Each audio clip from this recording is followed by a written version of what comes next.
যারা খেলা দেখি সমর্থনের ক্ষেত্রে আমরা ব্রাজিল আর্জেন্টিনা উভয়টাকে আমরা সমর্থন করি, তবে কোনটাকে সমর্থন করা উচিত? ব্রাজিল এবং আর্জেন্টিনার যে খেলা আসতেছে, কোনোভাবে কি এই খেলা দেখে আমাদের অন্তত খেলাটাও দেখলাম আর আসলে নামাজ কালামও পড়লাম, সবই ঠিক রাখলাম, এটা সুযোগ আছে যে ব্রাজিল আর আর্জেন্টিনার এই খেলাকে কেন্দ্র করে। তো এই সময়টাতে আমাদের এই বিষয়ে সতর্ক থাকা।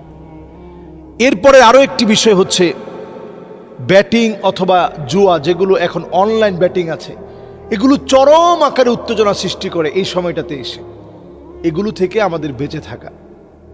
একজনকে হত্যা করেছে, তার শাস্তি যেমন মৃত্যুদণ্ড, যারা ব্ল্যাক ম্যাজিক করে তাদের শাস্তিও মৃত্যুদণ্ড। এজন্য সকাল সন্ধ্যায় মাসনুন যে আমলগুলো রয়েছে, যারা খেলা দেখি সমর্থনের ক্ষেত্রে আমরা ব্রাজিল আর্জেন্টিনা উভয়টাকে আমরা সমর্থন করি, তবে কোনটাকে সমর্থন করা উচিত? ব্রাজিল এবং আর্জেন্টিনার যে খেলা আসতেছে, কোনোভাবে কি এই খেলা দেখে আমাদের অন্তত খেলাটাও দেখলাম আর আসলে নামাজ কালামও পড়লাম, সবই ঠিক রাখলাম, এটা সুযোগ আছে কি না? আসলে বাংলাদেশে আমরা যারা খেলা দেখি সমর্থনের ক্ষেত্রে আমরা ব্রাজিল আর্জেন্টিনা উভয়টাকে আমরা সমর্থন করি, তবে কোনটাকে সমর্থন করা উচিত? ব্রাজিল আর্জেন্টিনা কোনোটাকে সমর্থন করা এটা আমাদের ইমানি দায়িত্ব না, এটা আমাদের আকীদার বিষয়ও না। শুধুমাত্র নিছক যদি এটা খেলার বিষয় হয়, অথবা একটা দেশকে পছন্দ করা অপছন্দ করা, যে ব্রাজিলের খেলোয়াড়দেরকে আমার ভালো লাগে, তাদের খেলাকে ভালো লাগে, শুধুমাত্র নিছক যদি এতটুকুন থাকে, তাহলে এটা একটা মুবা পর্যায়ের বিষয়, বা এটাকে আপনি একেবারে হারাম বলতে পারেন না। এটা নিছক একটা শুধুমাত্র একটা খেলার একটা ওই সময়টাকে অথবা ওই সময়ের উত্তেজনাটাকে আপনি শুধুমাত্র মনে করলেন যে আচ্ছা, আমি এই ব্রাজিল অথবা আর্জেন্টিনা এর মধ্যে জিতবে কে, এরকম কোনো একটা বিষয় নিয়ে নিছক শুধুমাত্র একটা খেলার ছলে রাখলেন, এই পর্যন্ত এটাকে বৈধতা দেওয়া যেতে পারে। কিন্তু আমাদের এই ব্রাজিল আর আর্জেন্টিনার খেলা খেলতে গিয়ে আমি বলবো কিছু বিষয় যেন আমাদের কোনোভাবে যেন হেলায় খেলায় নষ্ট না হয়ে যায়। ভাই, এই তো 12-13 দিন পরে যখন খেলা আসতেছে, দেখবেন অধিকাংশ মুসলমানের সন্তান এমন হয়, টেলিভিশনটা ছেড়ে রেখে টেলিভিশনে খেলা চলতেছে, অন্যদিকে ওনার নামাজ চলতেছে, ওনার স্কোর কোনোটা মিট যাচ্ছে না, এবং টান টান উত্তেজনা সব যেন ওনার নামাজের মধ্যে প্রতিবন্ধকতা সৃষ্টি করতেছে, এবং ওনার কাছে মনে হচ্ছে যে হায় রে হায়, এই তো মনে হয় গোল হয়ে গেল, নামাজের কি হলো তার কোনো খবর নেই। প্রিয় ভাই, এই যে আপনি নামাজ পড়তে আসছেন, ঠিক কমু কুসালা, অলস হয়ে অন্য চিন্তা মাথায় নিয়ে আপনি যে নামাজে আসছেন, এই নামাজটা আসলে মুমিনের নামাজ না, বরং এটা মুনাফিকের নামাজ।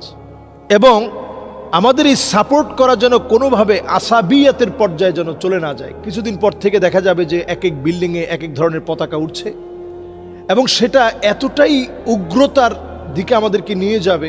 একটা বিল্ডিংয়ের মধ্যে ধরেন আর্জেন্টিনার পতাকা, আরেকটা বিল্ডিংয়ের মধ্যে হয়তো ব্রাজিলের পতাকা, অনেক সময় এটা নিয়ে মারামারি শুরু হয়ে যায়। এটাকে আরবিতে বলা হয় আসাবিয়াত। এই আসাবিয়াতের বা উগ্রবাদের দিকে নিয়ে যায় এমন কোনো সাপোর্ট করা কোনোভাবেই মুসলমানের জন্য হালাল হবে না। শুধুমাত্র এমনি সাপোর্ট হতে পারে, আপনি আপনার দোকানে একটা পতাকা যদি টানাই ফেলেন, আমি এটাকে বলবো না যে একেবারে এখনই নামায় ফেলেন, কিন্তু এটা আমি বলতে চাই, খবরদার, মান তাশাব্বাহা বিকাউমিন ফাহুয়া মিনহুম, তাদেরকে অনুকরণ করতে গিয়ে যেন একেবারে আসাবিয়াতের পর্যায়ে চলে গিয়ে তাদের জন্য আপনি মারামারি করে একজন মুসলিম ভাইকে হত্যা করে ফেলবেন, তাকে হয়তো আপনি মারবেন, তার গায়ে আঘাত করবেন, একটা থাপ্পড়ই আপনি দিলেন। এই থাপ্পড়টা আপনি যে দিলেন, আপনি জালেম হিসাবে দিলেন, এবং এটা উহুদ পাহাড় সমপরিমাণ থাপ্পড় নিয়ে আপনার জন্য আসবে। এরপরে যে বিষয়টা আমাদের প্রত্যেকের খেয়াল করা দরকার, যে মুসলিম ভাইদের মধ্যে সম্পর্ক নষ্ট হয় তর্কাতর্কি, এই খেলা নিয়ে মারামারি, কাটাকাটি, হানাহানি, বাজি ধরা, এই বাজি যেই আমরা ধরে থাকি, বিভিন্ন রকমের বাজি হয় এই সময়ে, বিভিন্ন রকমের ক্যাসিনো চলে এই শুধুমাত্র এই খেলাকে কেন্দ্র করে, কোটি কোটি মার্কিন ডলারের ক্যাসিনো চলে শুধু ব্রাজিল আর আর্জেন্টিনার এই খেলাকে কেন্দ্র করে। তো এই সময়টাতে আমাদের এই বিষয়ে সতর্ক থাকা। এরপরে আরও একটি বিষয় হচ্ছে ব্যাটিং অথবা জুয়া, যেগুলো এখন অনলাইন ব্যাটিং আছে, এগুলো চরম আকারে উত্তেজনা সৃষ্টি করে এই সময়টাতে এসে। এগুলো থেকে আমাদের বেঁচে থাকা, এবং এই মুসলিম উম্মাহকে এই সময়ে এই মেসেজটুকুন অন্তত মাথায় রাখা, আমরা যেন আমাদের মূল্যবান সময় এই অহেতুক কাজে যেন নষ্ট করে না ফেলি। এই খেলা দেখতে গিয়ে ঘন্টার পর ঘন্টা সময় আমরা এই খেলা নিয়ে, যদিও খেলাটা একটা লিমিটেড সময়ে আমরা খেলাধুলাটা দেখি, দেখার পরে এটা নিয়ে যে চায়ের দোকানে যে আড্ডায় যে গল্পে মিতে উঠি, ঘন্টার পর ঘন্টা আমাদের সময় নষ্ট হচ্ছে, অপচয় হয়ে যাচ্ছে, নামাজের খবর নাই। এই বিষয়গুলো আমাদের প্রত্যেকের ভাবা দরকার। নামাজ পড়তে গেলেও আমরা ঠোকরগুলো দেই একেবারে মুরগির ঠোকরের মতো, এক একটা সেজদা মুরগির ঠোকরের মতো দেওয়া। নাকরুন কানাকৃত দিকা, নাকরুন কানাকৃত দিকা, মুরগির ঠোকরের মতো ঠোকর দেওয়া, এটা মুনাফিকের আলামত। তো এই খেলার মধ্যে আমরা অধিকাংশই দেখি মানুষ যেন একেবারে হারিয়ে যায়। আমরা যেন এমনটা না করি, আল্লাহ যেন আমাদেরকে হেফাজত করে। দর্শক, কোরবানির এই সময়ে আমরা প্রত্যেকে যারা কোরবানি দিয়েছি, কোরবানির অব্যবহৃত কিছু হাড় আছে যেটা আসলে রান্না করা যায় না অথবা কেউ খায় না, যেটা রান্নাও হয় না, কেউ খায়ও না, এমন কিছু অব্যবহৃত হাড় আছে, অথবা কোরবানির পশুর এমন কিছু অংশ আছে যেগুলো দিয়ে মূলত ব্ল্যাক ম্যাজিক করা হয়।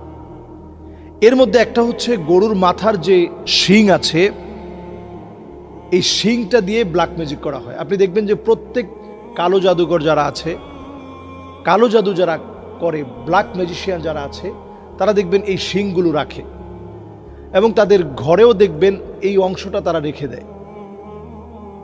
এবং এই গরুর দুই চোয়ালের যে হাড় আছে, এই দুই চোয়ালের যে হাড় আছে, এই হাড়টা দিয়ে তারা ব্ল্যাক ম্যাজিকটা করে থাকে। এই জন্য এই সমস্ত অংশগুলো মাটির নিচে পুঁতে ফেলা, একে তো যেন দুর্গন্ধ সৃষ্টি না হয় এবং যেন তারা কোনো ক্ষতি না করতে পারে। আপনার যদি সম্ভাবনা থাকে যে কেউ আপনার এগুলো নিয়ে ক্ষতি করার চেষ্টা করবে, তাহলে আপনি বিসমিল্লাহ, শুধু বিসমিল্লাহ বলে এগুলোকে পুঁতে ফেলেন, যদি নির্দিষ্ট কোনো জায়গা থাকে। অথবা যদি আপনি কোনো ডাস্টবিনে ফেলেন, অথবা সিটি কর্পোরেশনের যে কোনো গাড়ির মধ্যে যদি আপনি, যেখানে অনেক ময়লা টয়লা রেখেছেন, ওই ময়লার মধ্যে যদি আপনি দেন, তাহলে আপনি বিসমিল্লাহ বলে রাখেন, যাতে করে কেউ আপনার কোনো ক্ষতি করতে না পারে। বিসমিল্লাহিল্লাযী লা ইয়াদুররু মা ইসমিহি শাইউন ফিল আরদি ওয়ালা ফিস সামা ওয়া হুয়াস সামিউল আলিম। যদি পুরো বড় দোয়াটা পড়তে পারেন, আপনারা পড়ার চেষ্টা করেন। এরপরে আরও একটি অংশ হচ্ছে পাঁজরের হাড়। এই পাঁজরের হাড় দিয়ে কিন্তু অনেকেই কিন্তু ব্ল্যাক ম্যাজিক করে থাকে। এটার মধ্যে তারা বিভিন্ন রকমের নকশা লেখে সেটা দিয়ে ব্ল্যাক ম্যাজিক করে, এবং ব্ল্যাক ম্যাজিক করে থাকে পুরানো হাড়ের গোড়া দিয়ে। হাড় পুড়িয়ে যে গোড়াটা, ওইটা কোনো একটা ভাবে দুষ্ট জিনদেরকে দিয়ে আপনার চাউলের যে, আমরা যে চাউল আমরা খেয়ে থাকি, তো চাউলের দেখবেন সবাই এক একটা ড্রাম ইউজ করে। হঠাৎ করে দেখবেন ড্রামের ভিতর থেকে কখনো কখনো আপনারা এই ড্রামটা চেক করবেন। যদি এই জাতীয় কোনো ঘটনা ঘটে থাকে, আপনারা সরাসরি আমার সাথে যোগাযোগ করবেন। ওই যে ড্রাম, ওই ড্রামের ভিতরে আপনি হঠাৎ করে দেখবেন যে কালো কোনো একটা অংশ পাওয়া গিয়েছে। তো এই জাতীয় হাড় পুড়িয়ে এই অংশটাকে আপনার খাবারের মধ্যে মিশিয়ে দেওয়া হয়, যাতে করে আপনি তিলে তিলে তিলে তিলে যেন আপনি মারা যান অসুস্থ হয়ে। এভাবে ব্ল্যাক ম্যাজিকগুলো করা হয়। এবং কবরস্থানে অথবা নাপাক জিনিসের সাথে মিশিয়ে দিয়ে এই হাড় গুঁড়া করে কবরস্থানের লাশের সাথে অথবা নাপাক কোনো জিনিসের সঙ্গে মিশিয়ে দিয়ে এটা দিয়ে ব্ল্যাক ম্যাজিক করা হয়।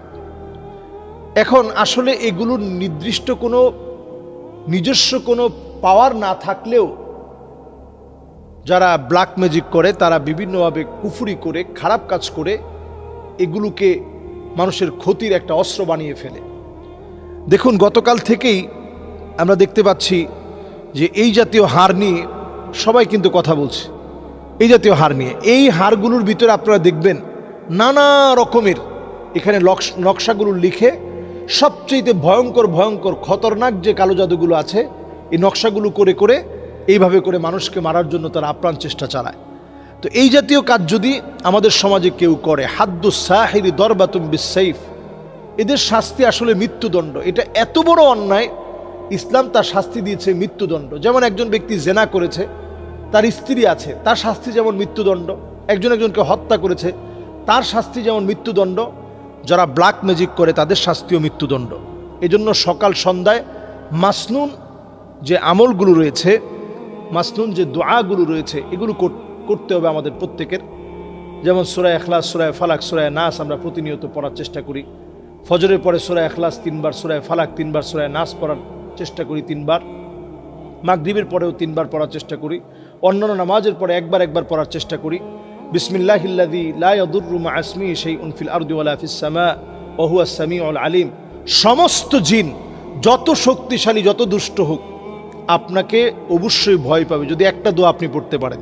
সেটা হচ্ছে এই, লা ইলাহা ইল্লাল্লাহু ওয়াহদাহু লা শারীকা লাহু লাহুল মুলকু ওয়া লাহুল হামদ ইউহয়ী ওয়া ইউমীত ওয়া হুয়া আলা কুল্লি শাইইন কাদির। এই দোয়াটা আমি আবার বলছি, লা ইলাহা ইল্লাল্লাহু ওয়াহদাহু লা শারীকা লাহু লাহুল মুলকু ওয়া লাহুল হামদ ইউহয়ী ওয়া ইউমীত ওয়া হুয়া আলা কুল্লি শাইইন কাদির। বিসমিল্লাহ বিসমিল্লাহ বিসমিল্লাহ এইভাবে 21 বার করে পড়েন। এরপরে ফাল্লাহু খায়রুন হাফিযা ওয়া হুয়া আরহামুর রাহিমিন, ফাল্লাহু খায়রুন হাফিযা ওয়া হুয়া আরহামুর রাহিমিন, ফাল্লাহু খায়রুন হাফিযা ওয়া হুয়া আরহামুর রাহিমিন, ফাল্লাহু খায়রুন হাফিযা ওয়া হুয়া আরহামুর রাহিমিন 21 বার পড়ার চেষ্টা করেন। এইভাবে যদি ইনশাআল্লাহ আমল করেন, অবশ্যই দেখবেন আল্লাহ রাব্বুল আলামিন সকল রকমের কালো জাদু, ব্ল্যাক ম্যাজিক থেকে আল্লাহ আমাদেরকে হেফাজত করবে। আসসালামু আলাইকুম ওয়া রাহমাতুল্লাহি ওয়া বারাকাতুহু।